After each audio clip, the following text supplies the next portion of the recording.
Hey everyone, welcome back to the channel.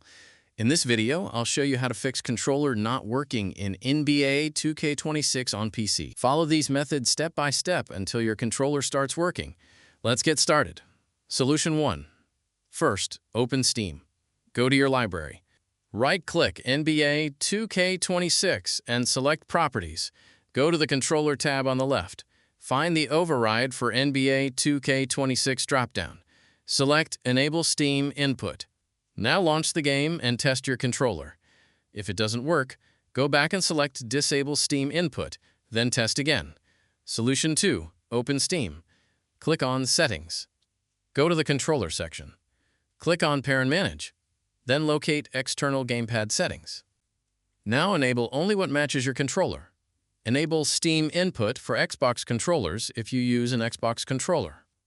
For PlayStation controllers, try Not Enabled or Enable in games without support. Do the same for Switch or generic controllers. You can also install the Xbox Extended Feature Support driver if needed. Solution 3. Open the Start menu and type Device Manager. Open it. Expand Human Interface Devices.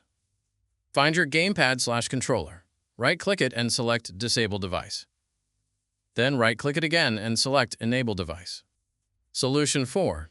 In Device Manager, right-click your controller again. Select Update Driver. Click on Browse My Computer for drivers. Then select Let me pick from a list of available drivers on my computer.